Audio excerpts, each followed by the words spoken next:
Hi, so today's topic will be about how to navigate the job search and 22 things to keep in mind while searching for a job. So let me share the screen and let us get started.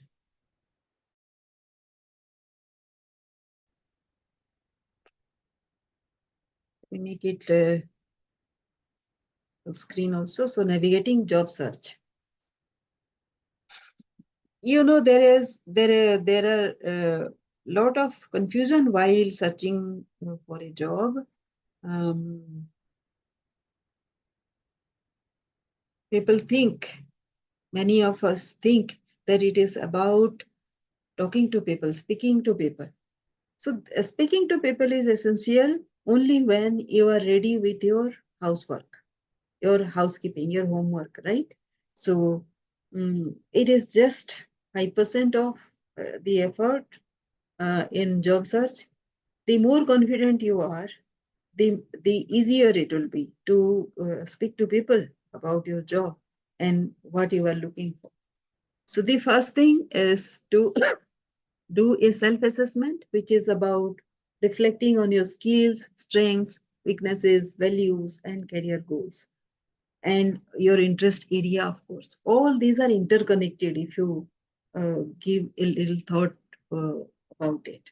Because your skills came from your interest area only. Your strength, you have built up a strength because sometime down the line you were interested about it. And your interest comes from the goals you have in life, whether you know it already or not, the purpose that you have inherent within you, your thought process. So give it a little thought. Self assessment has to be very honest about yourself, what you like and what you don't like. Then comes the research part where you, and I am basically talking about the online search. It is not about the offline search. There is very little that is there in the physical space where you will look for a job by asking a friend to ask them to refer you or tell you when there is an opening or from an advertisement.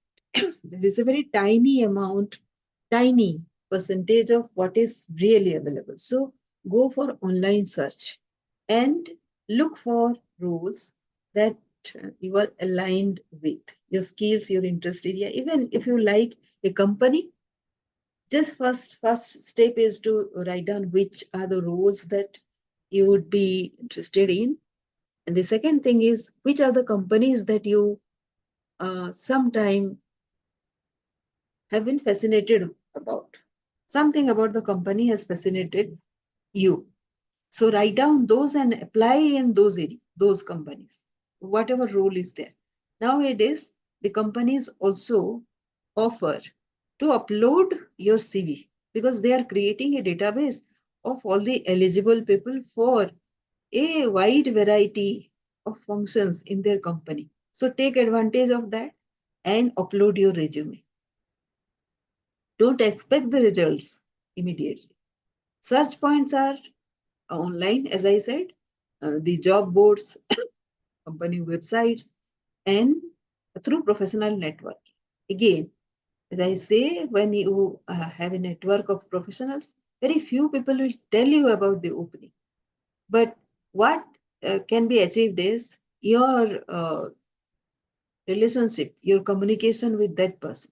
That might impress you, and sometimes they might come back to you asking for you as a candidate. Then create an Excel file with several sheets. Excel file, whenever you open a file, there will be several worksheets. So name all these sheets as a list. List. The first sheet can be named as a list. The second sheet can be named as action points and so on, depending on what you want to record there. Basically, what I want you to record is the date, on which you have seen this opportunity or seen this company, the company name, and the job profile that you are looking for. It is not there. You have seen something else, is a senior role maybe, and you got fascinated with that kind of job.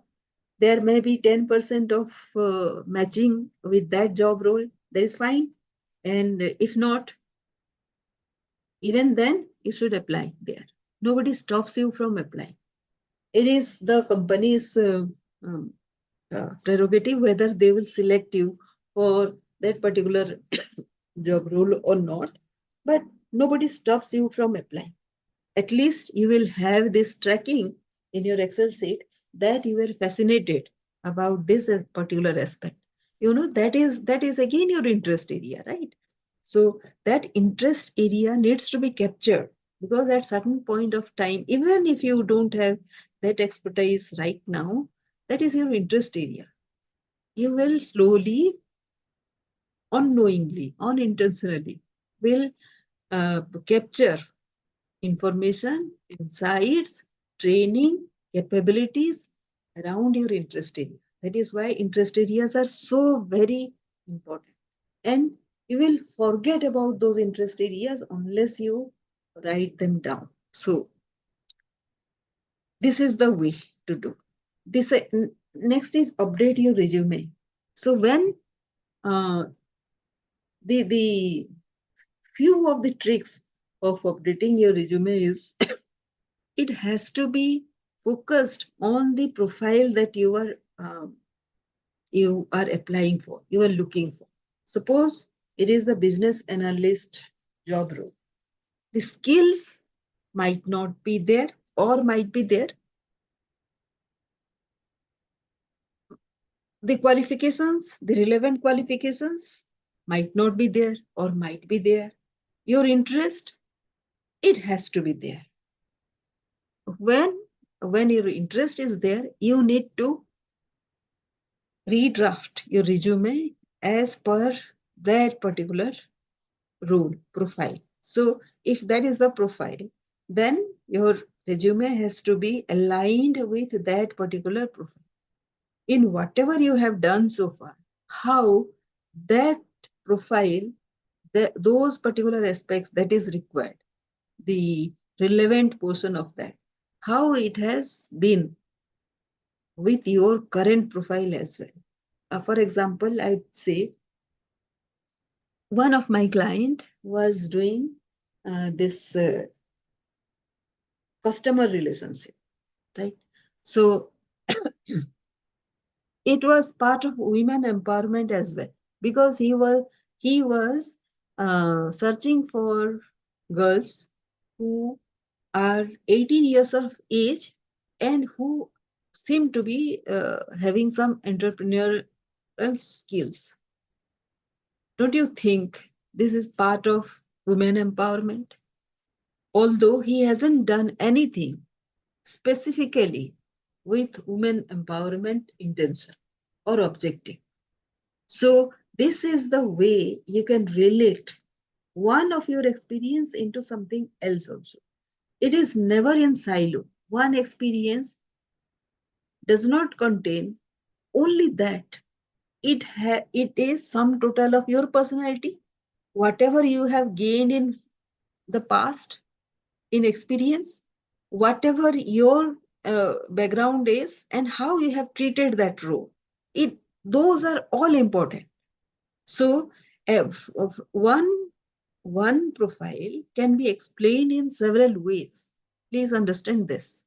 And if that is so, then align this particular profile of yours with that light.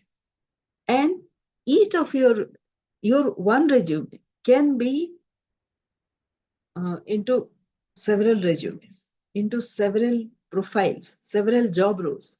Every resume will be with the same experience will be described separately. This is something can be done. And if you have 5 strength areas, it has to be 5 resumes. And I'm sure when you are going for job search, You will definitely cover a lot of jobs, lot of profiles. You will be suitable for a lot of profiles if you do so already. So please be prepared with your resume, and I call that as resume makeover. So update your resume. And the trick is um, to make it 1.5 page. Each experience has to be 3-line description and with key achievements. Describe those key achievements. That is enough to tell about whatever you have done so far. The next is the cover letter. When there is a company you are fascinated with, but there is no job opening out there, there is just a provision to upload your CV, or even the uploading of CV is not there, only an email is there. The email will be of the HR or of the information. So it will be HR at the rate the company, and or the info at the rate the company. Whichever is relevant, you can just write a mail to that email ID, which will, and that is a cover letter. It is also called an approach letter when the job is not published, but you are applying to a future role or imaginary role that has your experience, expertise in mind. So you will write that and ask for an appointment from their HR. At least you will get to speak to their HR. I won't promise you that every email of yours will be answered, but invariably something will come up. The second thing is to back up this approach is to start introducing yourself to people in LinkedIn from that particular company. And that is how you'll get to know the company more. And also, you can sell all your expertise there. If those people are senior enough, they will definitely refer or recommend your name to a profile. Build online presence. How do those senior people, when you approach in online, somebody you are introduced to, or you have searched out somebody, how would they respect you? They would respect you if you mention the post that you have mentioned, you have created, or the article you have written in LinkedIn. It has to be in LinkedIn, right? Mainly in LinkedIn. The professional people are there in LinkedIn, and the senior person will be interested in reading out whatever you have done that you have written. Two times, if you say, tell somebody that you have written somebody some article again and have posted it and the link of it, then that person will definitely be impressed. If you if you are very regular with your posts and articles and whatever you are writing, your insights, people are watching. And if you give the reference to people, very senior people, they will be interested in knowing you because you are a regular writer. And writing is a very good skill of a mature professional. So take advantage of that. So post, repost, and comment regularly. It doesn't take much of your time. If you spend 15 minutes of yours daily, you will at least repost 10 uh, articles or posts already there. Just reposting with a line of your thoughts. Then that is what I call about networking. Reach out to contacts in your industry or profession. Expand your network through LinkedIn.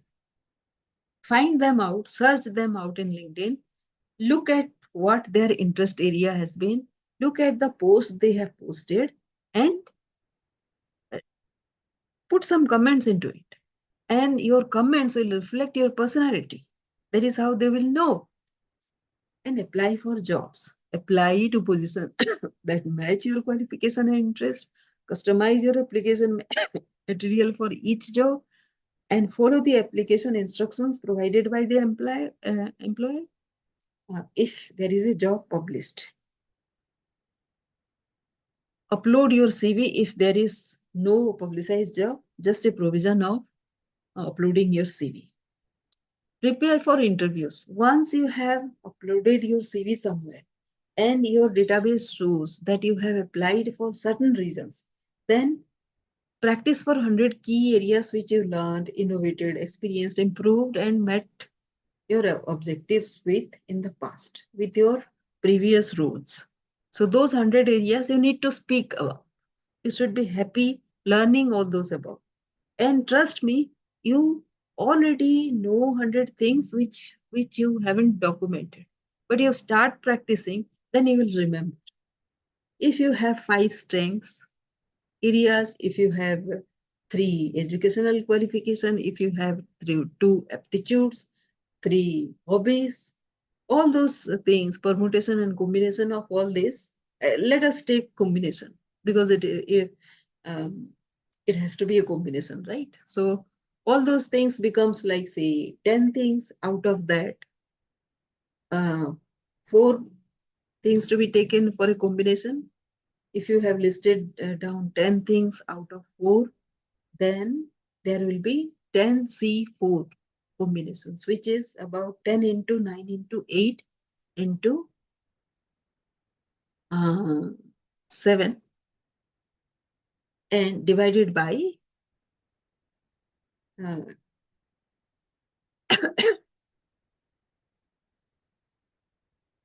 10 minus 4 and 4. Uh, so 4 into 3 into 2. So how much it becomes? 4 into 3 is 12 into 2. So it would be 24. And in the nominator, it will be 10 into 9 into 8 into 7, which means 24. Can we cancel it out? Yes. 9, 3, and there will be 8. 8 cancelled.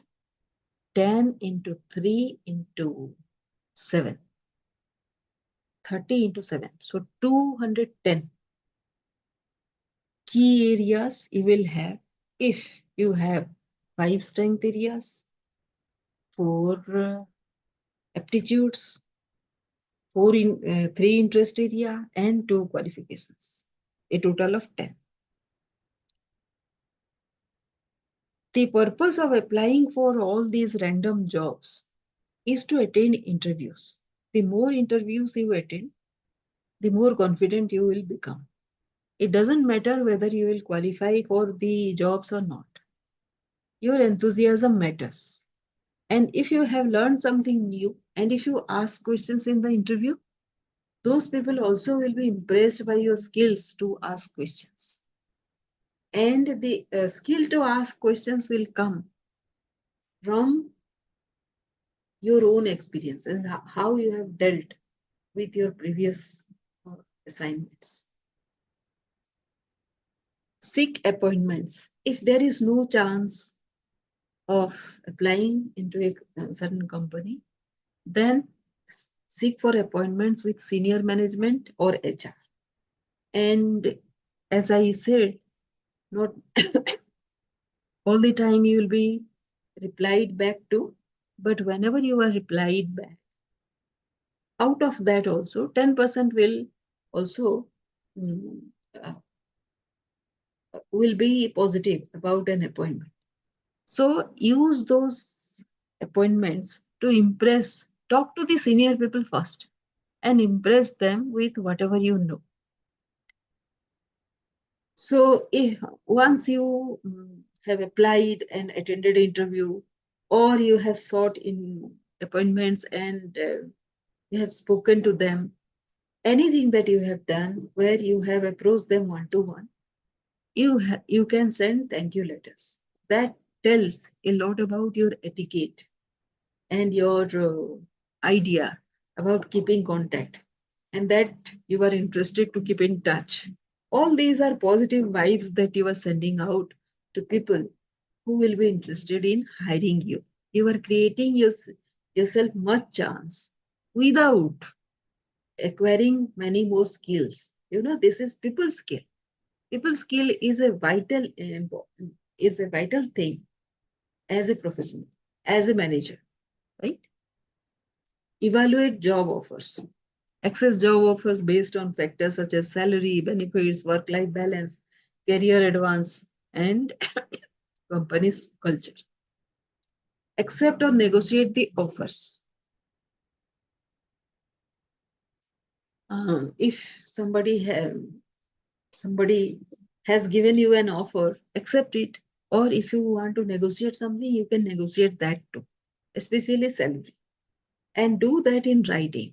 There should not be any verbal communication because written communication will have impact and you can write down things in much more sequentially and that will help you in negotiating and why they will know as to why you want better salary or some comfort level which will make you work better or make you more productive.